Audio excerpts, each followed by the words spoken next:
I'm here at Sunderland Lifeboat Station to get some top tips on how to stay safe at sea from Senior Lifeboat Helmsman Paul Nicholson.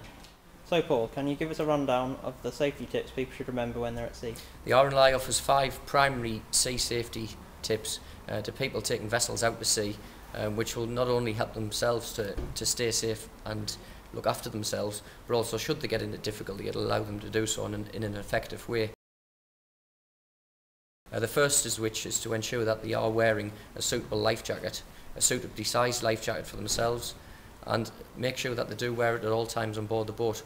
A lot of people do carry life jackets, but if things do go wrong and the vessel starts to sink, then you haven't always got time to fit the life jacket. So it is important that people do wear that jacket all the time, with the phrase that goes with that: a life jacket is useless unless worn.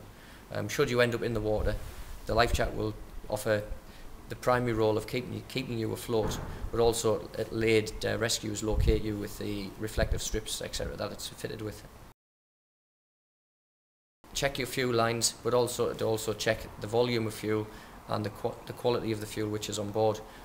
All too often lifeboats get called out because vessels have either run out of fuel, or the fuel that's been left on board has been left on board over the winter and it's been lying stagnant for 6 months. It's contaminated.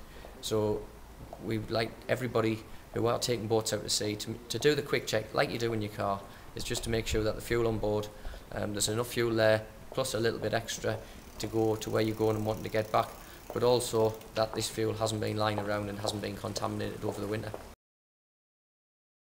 Tell others where you were going and what your plans are. This becomes important if somebody becomes concerned that your vessel's not back by a certain time. If something does go wrong and you haven't been able to contact the emergency services, then at least somebody on the shore has an idea of when you were expecting to be back, so that if you're not back by that time, then they can make that phone call to the Coast Guard themselves. But also it's important, if they're doing that they do have an idea of where you were planning to go, so that the emergency services do have a start point for any search that they do need to carry out.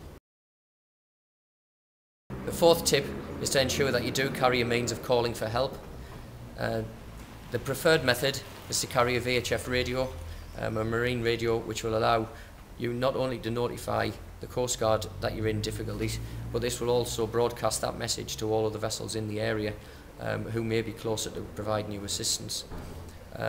We don't recommend mobile phones are used at sea as a primary aid, because they do become unreliable the further offshore you go, and of course they're not waterproof. And the other side is very difficult to locate.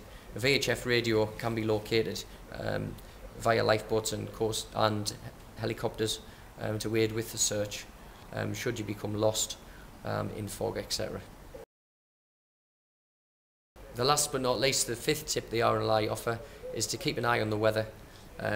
Day like today, nice and sunny, can very quickly change, and to ensure that you do check the weather before you do go out to sea.